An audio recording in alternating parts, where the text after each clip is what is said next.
Halo pemirsa, kembali lagi bersama saya Katarina Amelia di Wanyu Sore. Jampitsus Kejaksaan Agung masih belum menetapkan ex-Mendikbudristek Nadiem Makarim sebagai tersangka dalam kasus dugaan korupsi proyek pengadaan laptop Chromebook tahun 2020-2022. Informasi lainnya pemirsa, selebgram Lisa Mariana akhirnya penuhi panggilan penyidik di Ditreskrimsus Polda Jawa Barat pada Selasa 15 Juli. Ia diperiksa terkait kasus dugaan video asusila yang diduga melibatkan dirinya dan seorang pria. Pemirsa, inilah Wanyu Sore selengkapnya.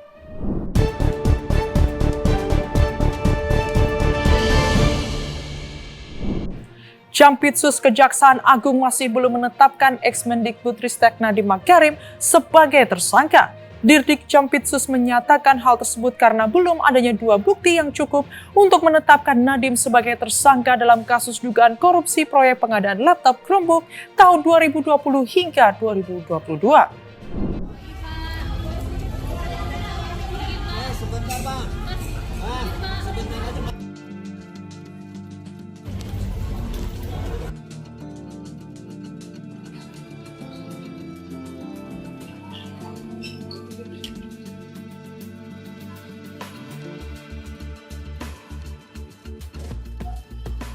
Jampitsus Kejaksaan Agung masih belum menetapkan mantan Menteri Pendidikan, Kebudayaan, Riset, dan Teknologi Nadiem Makarim sebagai tersangka dalam kasus dugaan korupsi proyek pengadaan laptop Chromebook tahun anggaran 2020 hingga 2022.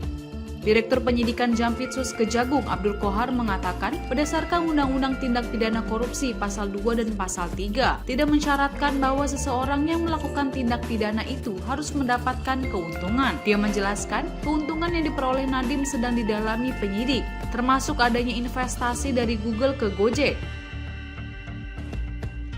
Meski telah menjalani pemeriksaan maraton selama 2 kali, Kohar mengatakan penyidik menilai masih perlu melakukan pendalaman alat bukti sebelum menaikkan status Nadiem dari saksi menjadi tersangka. Seperti diketahui, Nadiem kembali menjalani pemeriksaan sebagai saksi di Kejagung pada Selasa 15 Juli 2025. Setelah menjalani pemeriksaan selama kurang lebih 9 jam, Nadiem tidak banyak berkomentar. Sebelumnya, ia juga telah menjalani pemeriksaan perdana pada Senin 23 Juni 2025 dan dicecar sebanyak 31 pertanyaan selama hampir 12 jam. Jelaskan bahwa menetapkan sebagai tersangka itu minimal 2 alat bukti. Kami masih kembangkan bukti-bukti yang lain. Memang dari keterangan para saksi, termasuk 4 yang sudah tersangka ini, memang pernah ada rapat Zoom meeting yang dipimpin oleh NAM, yang dimana di sana agar menggunakan Chrome OS, yang pada saat itu sudah saya sampaikan belum dilakukan lelang atau proses pengadaan barang dan jasa. Namun kami juga perlu alat bukti yang lain, alat bukti dokumen, alat bukti petunjuk, ya kan? Alat bukti keterangan ahli untuk NAM.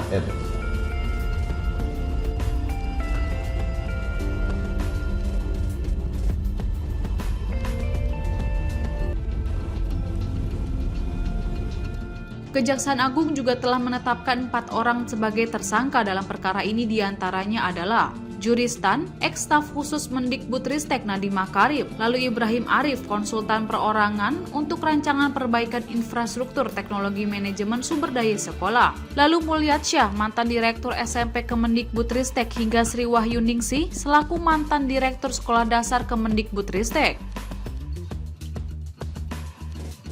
Dalam konstruksi perkara, keempat tersangka diduga mengondisikan proyek pengadaan laptop Chromebook yang semula dirancang menggunakan sistem operasi Windows. Perubahan sistem operasi itu disebut dilakukan atas perintah Mendikbudristek saat itu Nadiem Makarim. Kejaksaan Agung mengungkap rencana pengadaan laptop Kemendikbudristek diduga sudah dibahas oleh Nadiem Makarim dan 2 orang dekatnya sebelum ia resmi menjabat. Penyidik mengantongi bukti awal dari grup WhatsApp Mas Menteri Kortim dalam kasus korupsi yang merugikan negara 1,98 triliun rupiah.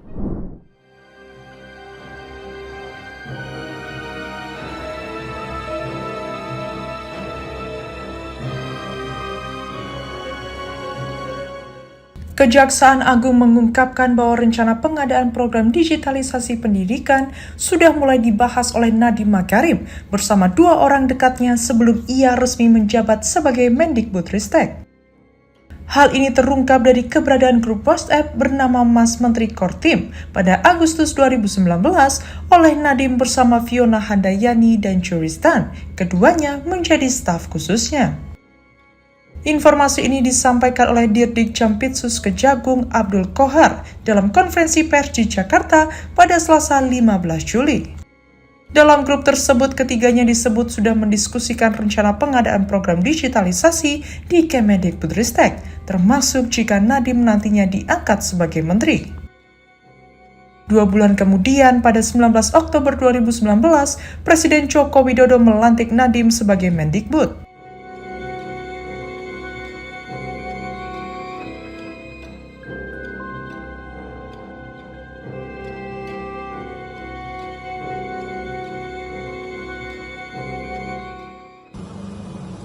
Yang pertama, JS selaku staf khusus Menteri Pendidikan Kebudayaan sejak tanggal 2 Januari 2020 sampai dengan 20 Oktober 2024. Pada bulan Agustus 2019, bersama-sama dengan NAM, Fiona membentuk grup WhatsApp bernama Mas Menteri Kortim yang sudah membahas mengenai rencana pengadaan program digitalisasi pendidikan di Kemendikbudristek, dan apabila nanti 6 diangkat sebagai Menteri Kemendikbudristek. Kemudian, pada Desember 2019, Juristan mewakili Nadiem mengadakan pertemuan dengan Yeti Kim dari Pusat Studi Pendidikan dan Kebijakan untuk membahas teknis pengadaan perangkat berbasis Chrome OS. Juris selanjutnya menghubungi Yeti dan Ibrahim Arif untuk menyiapkan kontrak kerja Ibrahim di PSBK. Ibrahim Arif maupun Juristan kini telah ditetapkan sebagai tersangka dalam kasus ini.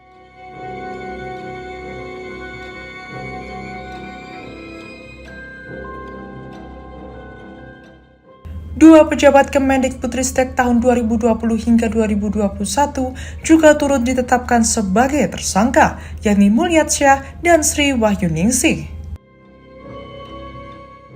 Para tersangka diduga melakukan persengkongkolan dan pemufakatan jahat untuk memenangkan pengadaan laptop berbasis Chromebook yang disebut-sebut atas arahan dari Nadiem Makarim.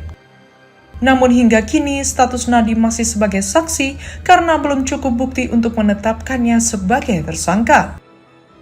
Kejaksaan menyebut bahwa akibat perbuatan para tersangka, negara mengalami kerugian hingga 1,98 triliun rupiah.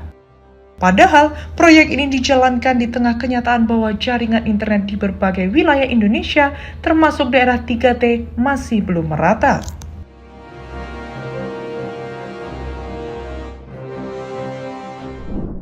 Presiden Amerika Serikat Donald Trump mengklaim telah mencapai kesepakatan perdagangan dengan Indonesia pada Selasa 15 Juli.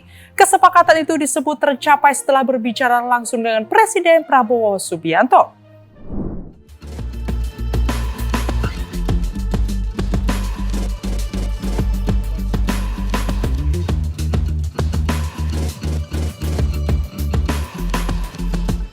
Presiden Amerika Serikat Donald Trump mengklaim telah mencapai kesepakatan perdagangan dengan Indonesia pada Selasa 15 Juli 2025.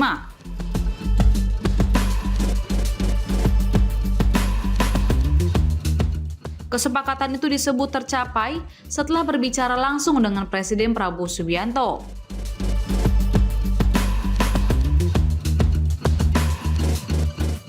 Melansir CNN, satu-satunya yang diungkapkan Trump tentang kesepakatan tersebut adalah Amerika Serikat hanya akan mengenakan tarif impor atas produk Indonesia sebesar 19%.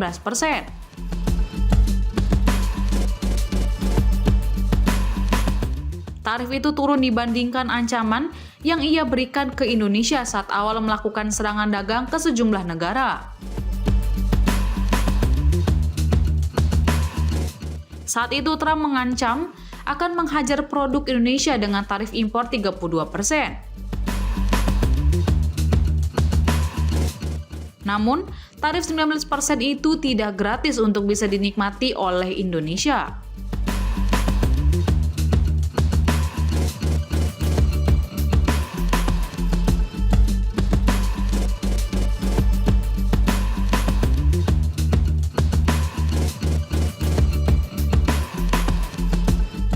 Terdapat beberapa syarat yang harus dipatuhi Indonesia apabila ingin menikmati tarif itu, diantaranya adalah: pertama, Indonesia membebaskan tarif atas semua produk yang diekspor Amerika Serikat.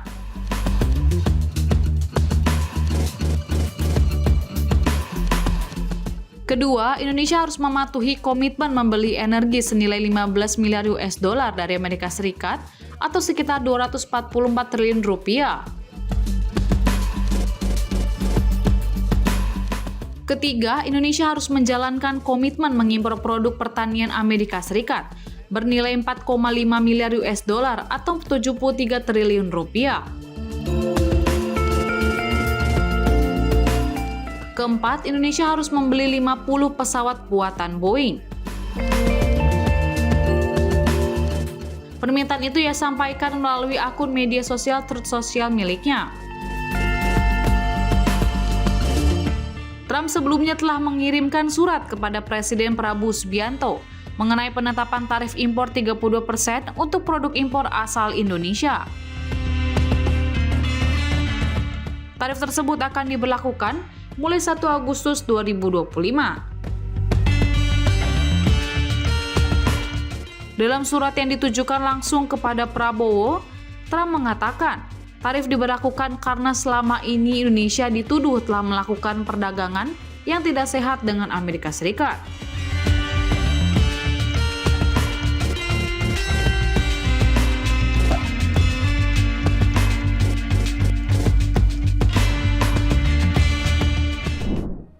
Gubernur Jawa Barat Deddy Mulyadi mengaku kagum dengan ketua RT dari kalangan Gen Z Sahdan Arya Maulana yang mampu membangun lingkungan lewat jabatannya sebagai RT.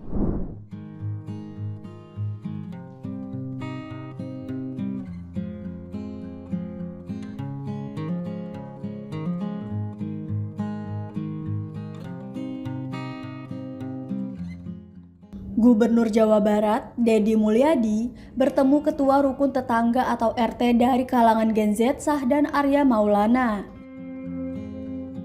Sahdan yang orang tuanya keturunan Garut bertemu dan berbincang dengan Deddy di Lembur Pakuan Subang pada Selasa 15 Juli.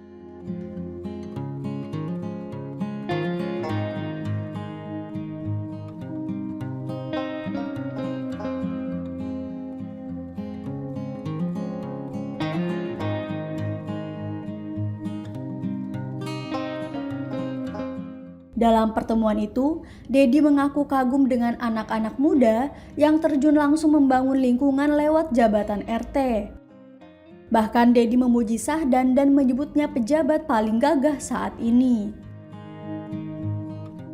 Ia juga memuji sikap Sahdan yang mampu memanfaatkan dana operasional RT untuk pembangunan, bukan untuk membeli rokok atau kopi.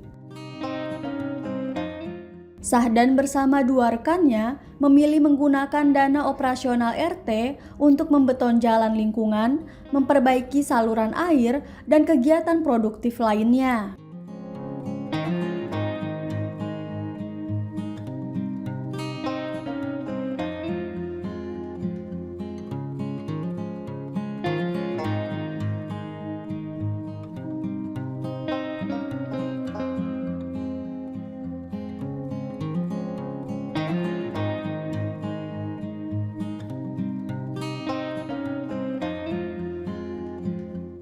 Sebelumnya, sosok Sahdan viral karena keberaniannya memimpin sebagai ketua RT di Kelurahan Rawabadak Selatan, Jakarta Utara.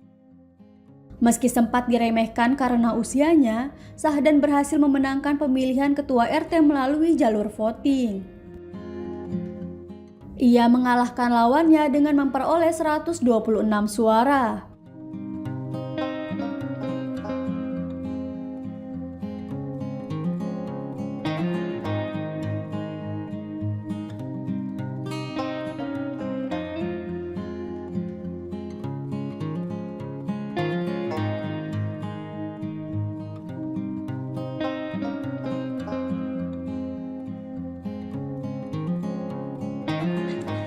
Ini saya bertemu nih sama yang pejabat paling gagah saat ini, Pak Ketua RT Genjer. Sekretaris RT Genjer, Bendahara RT Genjer. Dan ini bapaknya orang Garut. Nah, ini contoh anak muda Indonesia dengan jabatan Ketua RT usianya 20 tahun menjadi grup RT yang muda-muda, mampu membangun lingkungannya dengan baik dengan memanfaatkan dana operasional RT yang harusnya masuk saku, beli rokok, beli kopi, ini digunakan beli beton. Apa pesan buat anak-anak muda Indonesia?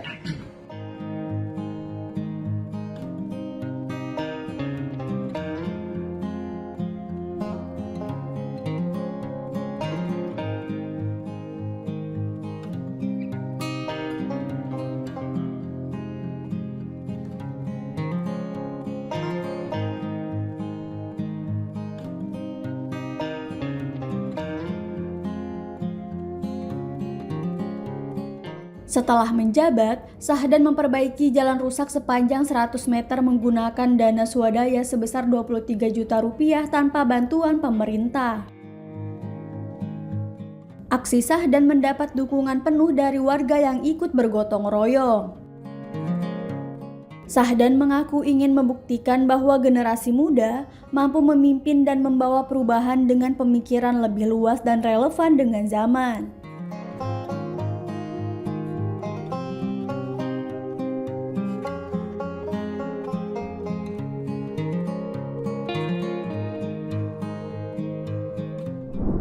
Polisi menangkap ayah dan anak pelaku pembunuhan sadis di Deli Serdang, Sumatera Utara. Korban ditemukan tewas bersimbah darah di pinggir jalan dengan 2 luka tikaman.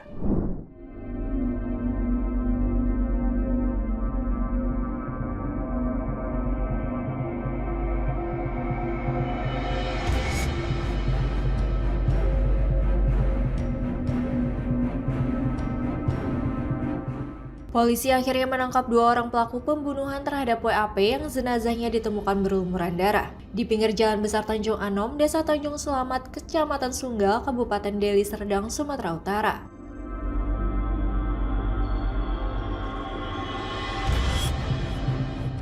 Kedua pelaku yang merupakan ayah dan anak yakni Tua Panjaitan dan Hendra Panjaitan ditangkap di rumah mereka beberapa jam setelah penemuan mayat korban.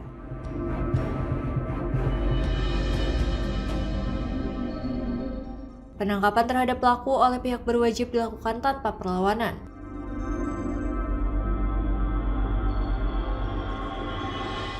Menurut keterangan polisi, peristiwa ini berawal dari dugaan pencurian telepon genggam milik seorang bernama Reza oleh Hendra Panjaitan.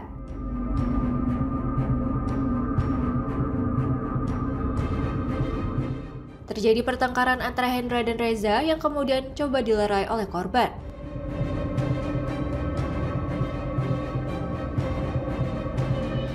Namun, Tua Panjaitan yang mengira anaknya dikeroyok datang dengan membawa obeng lalu menikam leher korban bagian kiri.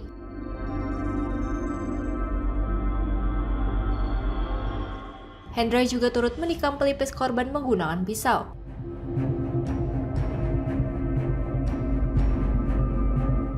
Setelah korban tersungkur dan bersimbah darah, kedua pelaku melarikan diri ke rumah.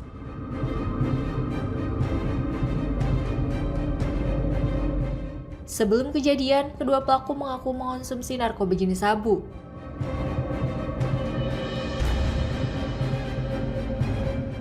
Hal ini diperkuat dengan hasil tes urin yang menunjukkan keduanya positif mengandung narkoba.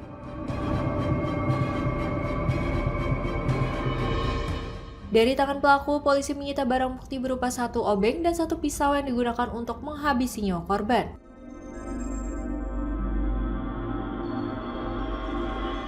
Kapolrestabes Medan, Kombes Pol Gideon Arif Setiawan mengatakan kedua tersangka sudah merencanakan pembunuhan tersebut dengan membawa senjata tajam dari rumah mereka. Informasi sore ini saya berikan judul emosi berujung jeruji. Tetapi peristiwa ini berasal atau berawal dari konflik antar anak tersangka utama ya. Sama yang punya persoalan dengan pribadi dengan korban maupun atas nama teman korban yaitu R atau Riza. Kemudian mereka berlarut-larut dalam konteks penyelesaian persoalannya sehingga menggunakan kekerasan dan yang berujung pada kematian seorang laki-laki umur 28 tahun bernama Wahyu.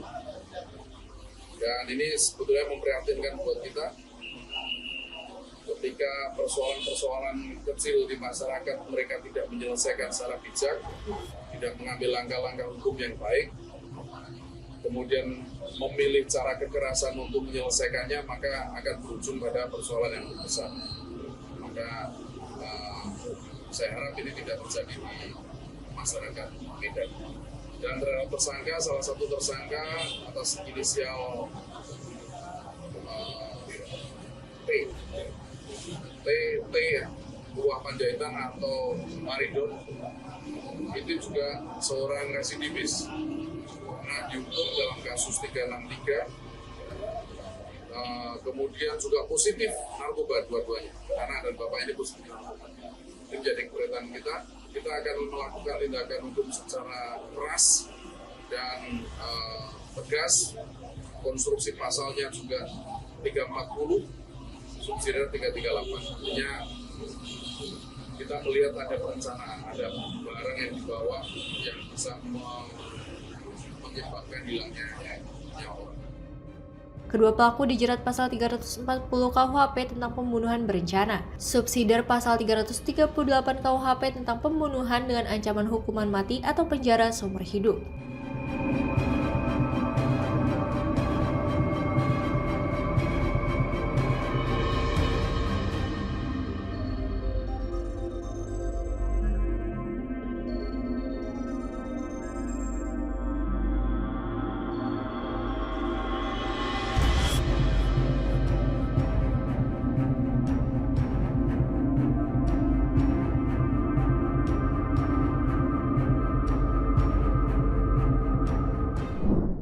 Selebgram Lisa Mariana mengaku sebagai pemeran dalam video shoot usai jalani 7 jam pemeriksaan di Polda Jawa Barat. Kabid Humas Polda Jawa Barat Kombes Hendra Rohmawan membenarkan pengakuan tersebut.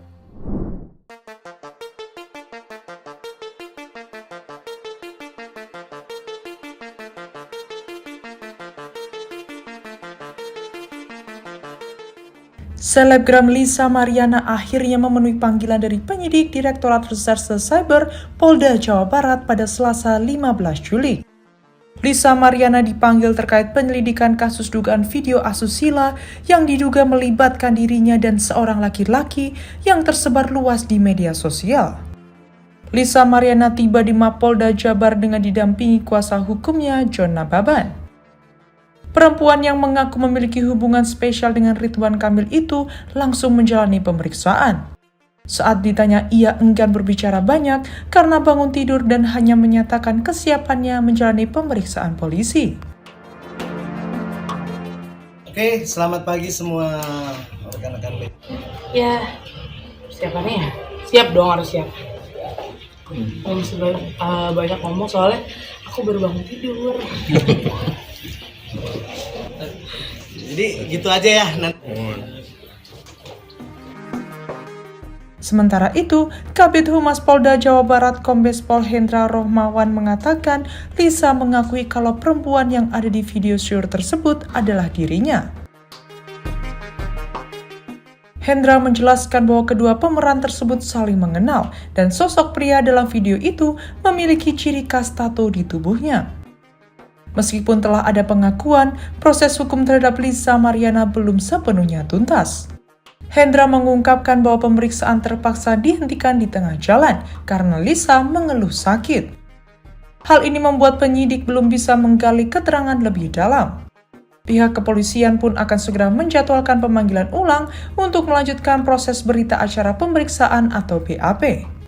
Terkait dengan status Lisa pada kasus video kontroversial tersebut, Hendra menegaskan statusnya masih sebagai saksi. Keputusan untuk menaikkan statusnya menjadi tersangka masih memerlukan proses lebih lanjut, termasuk menunggu keterangan tambahan dari saksi ahli untuk memperkuat konstruksi hukum kasus ini. Sebelumnya, kasus video asusila Lisa Mariana merupakan tindak lanjut dari laporan sejumlah advokat di Jawa Barat. Para pelapor melaporkan beredarnya 3 video asusila di media sosial yang diduga diperankan oleh satu orang perempuan yang sama, yakni Lisa Mariana.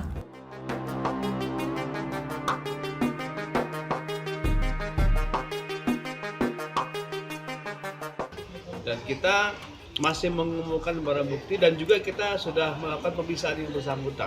Ya, sudah melakukan pemeriksaan yang bersangkutan. Dari keduanya ini mengakui bahwa bersangkutan memang ada dalam video itu, ya, ada dalam video itu, ya. Dan dari hasil penyidikan kita, yang bersangkutan juga menyadari bahwa itu direkam, ya, direkam oleh keduanya secara sengaja dan sadar, ya, dilakukan yang bersangkutan, dan itu sudah beredar. Sementara ini bisa kita sampaikan, silakan mungkin ada rekan-rekan yang menanyakan terkait dengan kasus LM ini. Saat tiba di Polda Jawa Barat, Lisa Mariana mengaku siap menjalani pemeriksaan oleh penyidik. Sebelumnya Lisa Mariana mangkir dari panggilan pertama. Sebuah video memperlihatkan wisatawan asal Australia, Fred Joseph Spengler, mendapat perlakuan tidak menyenangkan saat bersepeda di Kecamatan Kota Bunan, Kabupaten Pulang Mongondo Timur, Sulawesi Utara. Bule, jalan buyat ini bule. Hei, mantap jalan buyat kon dipinai akang no, raja bodoh. Weh, jalan buyat anjay. Bule naik jalan buyat. Suak to ngana? Na percaya dengan no. Suak raja bodoh. No. Sebuah video memperlihatkan wisatawan asal Australia Fred Joseph Spengler mendapatkan perlakuan tidak menyenangkan saat bersepeda di Kecamatan Kota Bunan, Kabupaten Pulang Mongondo Timur, Sulawesi Utara.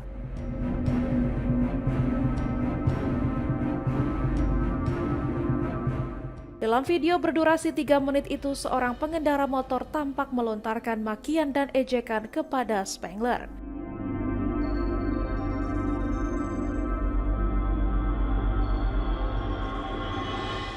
Video tersebut langsung viral di media sosial dan memicu reaksi publik.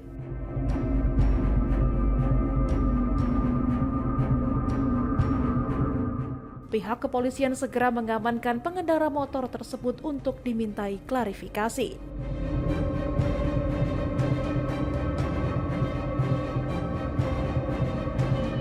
Selain mendapat perlakuan kasar, Spengler juga kehilangan paspor, dokumen penting dan uang tunai sebesar $400 Amerika Serikat.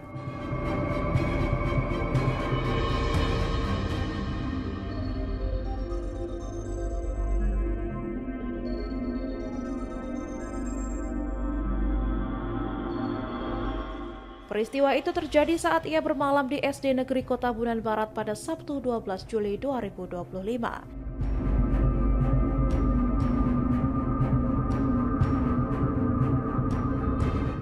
Beruntung paspor dan dokumen penting korban berhasil ditemukan oleh pihak kepolisian pada Minggu malam.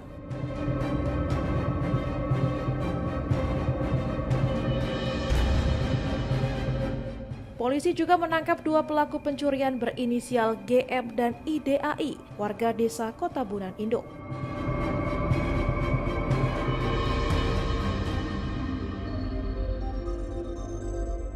Keduanya diamankan bersama barang bukti hasil curian.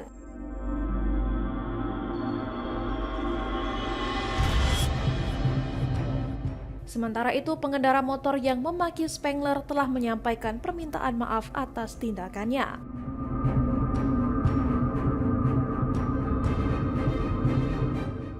Umur 16 tahun, kelas 2 SMA Negeri 1 Kota Bunan, Kabupaten Boltim, Provinsi Sulawesi Utara, memohon maaf atas perkataan yang tidak pantas terhadap wisata asing, khususnya wisata asing asal Australia, atas nama Fred Joseph. Saya sangat menyesal akan kejadian ini dan meminta maaf atas ucapan saya. Ucapan saya tidak mencerminkan sikap masyarakat Sulawesi Utara, khususnya Kabupaten Pulang Mongondo Timur secara keseluruhan, karena Sulawesi Utara dikenal sebagai kota yang ramah dan terbuka terhadap wisatawan. Saya berjanji untuk tidak mengulangi lagi kesalahan saya dan akan menciptakan lingkungan yang aman dan saling menghormati. Saya berharap wisatawan asing tetap merasa nyaman, diterima di Sulawesi Utara. Mari kita sama-sama menjaga keharmonisan dan mengucapkan syukur kepada Tuhan Yang Maha Esa, di mana pada pagi hari ini kami berjumpa dengan Mr. Fred Joseph, di mana beliau mengalami eksiden kecurian paspor dan uang di Kota Bunan, di mana ketika beliau beristirahat di sekolah dasar Kota Bunan, dan kejadian pada jam 4 pagi, dan beliau melapor jam 7 pagi sampai jam 8, dan jam 9 pagi anggota Polres Bolang Mongondo Timur bergerak untuk menyelidiki, dan jam 6 sore 2 tersangka tertangkap dengan barang bukti yang telah diambil. Dan pada pagi ini saya menyerahkan barang bukti tersebut, di mana paspor dan uang dan ATM beliau, dan beliau ingin melanjutkan perjalanan untuk berkeliling ke Sulawesi Utara. Demikian laporan yang saya buat.